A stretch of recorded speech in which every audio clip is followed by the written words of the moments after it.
Hello viewers আসসালামু আলাইকুম welcome back to my channel recipes by Alifa Sourovi সহজ ও মজাদার রান্নার ইউটিউব চ্যানেল থেকে আমি আলিফা সৌরভী আজকে আপনাদের জন্য নিয়ে এলাম নতুন একটা রেসিপি মায়োনিজ সস বা বার্গার সস মায়োনিজ বা burger sauce chicken Sharma burger sandwich খাওয়ার স্বাদ বাড়িয়ে করে দেয় দ্বিগুণ খুবই অল্প সময়ে অল্প খরচে ঘরে থাকা কিছু উপকরণ দিয়ে রেস্টুরেন্টের মতো বাসায় কিভাবে মায়োনিজ তৈরি করবেন বা বার্গার সস তৈরি করবেন সেটি আমি আজকে আপনাদের সাথে শেয়ার করব।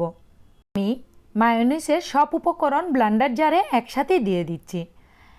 আমি নিয়ে নিচ্ছি দুটো ডিম, নর্মাল টেম্পারেচারে থাকা দুটো ডিম আমি দিয়ে দিয়েছি।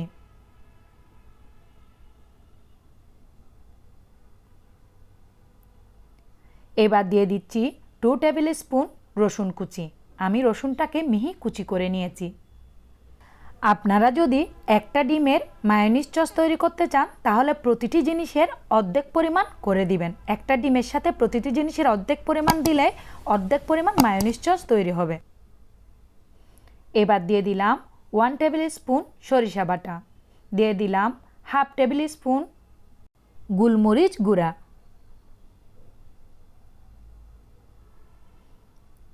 এবার দিয়ে দিচ্ছি 2 টেবিল স্পুন চিনি,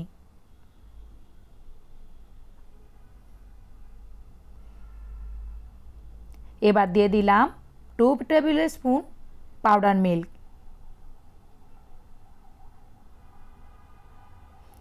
এবার দিয়ে দিলাম স্বাদ মতো লবণ। আমি বড় সাইজের একটা লেবুর এক সাইড ফালি নিয়ে নিয়েছি, এটাকে আমি চেপে দিয়ে দিচ্ছি। এখানে 1 টেবিল স্পুন মতো লেবুর রস হবে। এবার দিয়ে দিচ্ছি 1 টেবিল স্পুন সাদা ভিনেগার। আমি নিয়ে নিয়েছি 2 কাপ সয়াবিন তেল, যেটা রান্নার রেগুলার তেল। আমি এখানে সবটুকু তেল একসাথে ঢেলে দিব না, অল্প পরিমাণ তেল দিব এবং অল্প একটু ব্লেন্ড করে নিব। আমি ঢাকনাটা লাগিয়ে ব্লেন্ড করার জন্য দিয়ে দিচ্ছি। এবার অল্প একটু ব্লেন্ড করে নিচ্ছি। 1 মিনিট মতো প্রথমে ব্লেন্ড করে নিব, যেন রসুন কুচিটা ভালো করে ব্লেন্ড হয়ে যায়। 1 মিনিট মতো ব্লেন্ড করার পর আমি দিয়ে দিচ্ছি আর অল্প পরিমাণ তেল। আবারও ঢাকনাটা দিয়ে আবারও ব্লেন্ড করে নিচ্ছি। আমি তেলটাকে এভাবে 4 বার করে দিয়ে দিয়েছি। আমি অল্প একটু তেল দিব, অল্প একটু ব্লেন্ড করে নিব, অল্প একটু তেল দিব, অল্প একটু ব্লেন্ড করে নিব। এভাবে করে 3 থেকে 4 মিনিটের মধ্যে আমাদের মায়োনিজ সসটা তৈরি হয়ে যাবে। আমি আবারও একটু তেল দিলাম, আবার একটু ব্লেন্ড করে নিচ্ছি। আমাদের মায়োনিজ সসটা তৈরি হয়ে গেছে। এটা অনেকটা ঘন হয়ে এসেছে। এভাবে যখন আপনি এটাকে ইউজ করবেন তখন হবে এটা মায়োনিজ। এবার আমি এটার মধ্যে যখন দিয়ে দিব টমেটো সস তখন হয়ে যাবে এটা বার্গার সস। আমি এখানে অ্যাড করে দিচ্ছি 2 table spoon tomato sauce. 2 table spoon tomato sauce দেওয়ার পর এটা যখন আবার ব্লেন্ড করে নিব তখন এটা আপনারা বার্গার সস হিসাবে তৈরি করা হয়ে যাবে। আমি আবারও ব্লেন্ড করে নিচ্ছি, একটু পর নেড়ে চেড়ে দিয়ে আবারও একটু ব্লেন্ড করে নিচ্ছি। তৈরি হয়ে গেল আমাদের বার্গার সস বা মায়োনিজ। সর্বোচ্চ 3 থেকে 4 মিনিটের মধ্যে আমাদের মায়োনিজ সস বা বার্গার সসটি তৈরি হয়ে যাবে।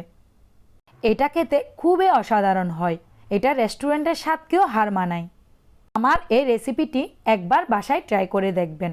যদি আপনাদের আমার এই রেসিপিটি ভালো লাগে অবশ্যই কমেন্ট করে জানাবেন। আপনাদের কমেন্ট আমাকে অনেক উৎসাহ দেয়। আমার রেসিপিগুলো যদি আপনাদের ভালো লাগে লাইক করতে পারেন, কমেন্ট করতে পারেন, ফ্রেন্ড এবং ফ্যামিলির সাথে শেয়ার করতে পারেন। আর প্রতিনিয়ত নতুন নতুন ভিডিও পেতে আমার চ্যানেলটিকে সাবস্ক্রাইব করে পাশে থাকা বেল আইকনটি অন করে দিন।